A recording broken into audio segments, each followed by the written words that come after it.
Welcome to The Explainer. Today, we're cracking open an analytical toolkit that's going to help you turn a competitor's patent from a major roadblock into a detailed roadmap for your next big idea. Seriously, this is going to completely flip how you think about intellectual property. Now, this quote, it might sound a little cheeky, right? But it gets right to the heart of a really powerful, strategic way of thinking. This isn't about just copying somebody. It's about smart innovation. It's about looking at a competitor's patent not as a barrier, but as a challenge, a puzzle that's just waiting for you to solve it. You know this feeling. We've all been there. That's sinking in your gut when you realize someone else got there first. It feels like you've just slammed into a brick wall. But what if I told you that wall isn't a wall at all? It's actually a map. So instead of just throwing in the towel, we're going to reframe this whole problem. And the key is a methodology called Design for Patentability, or DFP. This is where we stop playing defense and start playing offense. DFP isn't some fly-by-night trick. It is a serious, rigorous engineering discipline. The point is not to create a cheap knockoff. It's about a systematic process, analyzing and using your creativity to find a new, often better and more elegant solution. A solution that you can then go out and protect with your very own patent. Okay, this slide is super important because it gets at a legal distinction that trips a lot of people up. These are two completely separate questions. Patentability is all about your idea. Is it new? Is it innovative enough to get its own patent?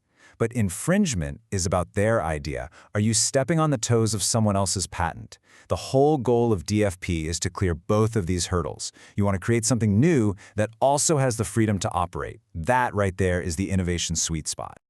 All right, let's open up our analytical toolkit. First up, maybe the most fundamental tool in the whole box is function analysis. This is all about getting to the absolute core of what a design actually does. So with function analysis, we completely stop looking at the physical thing, the what, and we start focusing on the action it performs, the how. What is the essential job, the fundamental purpose of every single part? A really key concept here is something called the rule of contact. Basically, to do a job, the part doing the work has to physically touch the thing it's working on. Think about it with your glasses. They don't magically correct your vision. No, the lens, that's the carrier, physically makes contact with the light rays, that's the recipient, and it bends them. That's the real fundamental function. Okay, so let's use this on a real-world patent. There was this company that had a patent on a method for putting pictures on chocolate. And on the surface, it looked like they had the whole market locked down. It seemed impossible to compete. But let's dig a little deeper. So when we break down their patented process using function analysis, we find something pretty amazing. A whopping 80% of the steps are just what we call providing functions. Things like getting the edible paper ready, printing on it, moving it around. The core productive functions, the stuff that actually makes the final chocolate, is just this tiny little sliver of the whole process. So here's the big strategic move. It's called trimming. You identify all of those non-essential providing functions, and you just ask, can we get rid of this?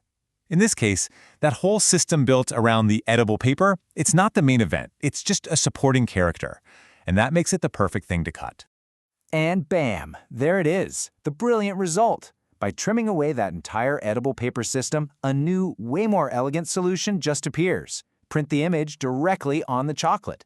This creates a totally new, non-infringing process that's simpler, probably more efficient, and, you guessed it, patentable all on its own. Okay, let's grab our next tool.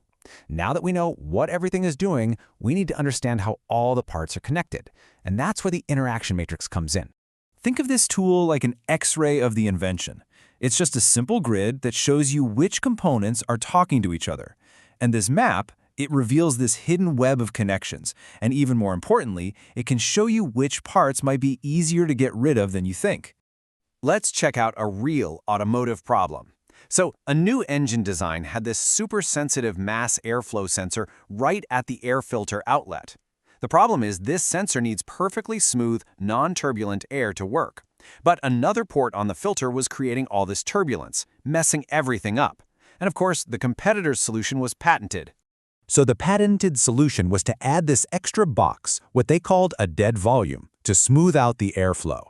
And as you can see in our simple interaction matrix here, this new part interacts with the clean air and the filter outlet.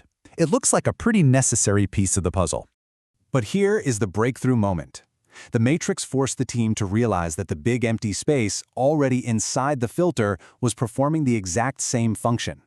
So, by simply redesigning the outlet to use that space, the team got the same smooth airflow, without the extra part. They cut costs, they made it less complex, and they created a new, non-infringing, and frankly, better design. All right, for our third and final tool, we're going to zoom way out. We're going to go from looking at a single patent to looking at the entire technology landscape. This is how we find the wide-open territory for some truly game-changing innovation. The S-curve basically maps a technology's life story. You know, when it's new, progress is kind of slow. Then it hits a growth spurt and accelerates like crazy. And finally, it matures and things level off. The key here is to avoid those crowded, mature technologies and instead focus on the new ones, the emerging ones, what we call white spots, where new patents are just waiting to be claimed. And this slide is a perfect example. Look at circuit breakers. The old mechanical and electromagnetic tech, they're at the top of their S-curves. They're mature, they're jam-packed with patents, and there's not a lot of room to improve. But light actuation? Whoa, it's at the very beginning of its curve. It is a wide-open white spot, a brand new frontier for innovation. So by looking at that bigger picture, you can aim your innovation efforts where they are going to have the biggest impact. Okay, let's bring it all together. What are the key takeaways from our analytical toolkit today? You now have this three-part analytical toolkit. You've got function analysis to deconstruct the how. You've got the interaction matrix to map all the connections. And you've got S-curve analysis to find those open spaces. This is exactly how you turn a defensive patent search into an offensive innovation strategy. So the next time you find a patent that looks like it's blocking your path, I want you to ask yourself this question. With these tools, you now have the power to see it not as a wall, but as a blueprint for your next breakthrough.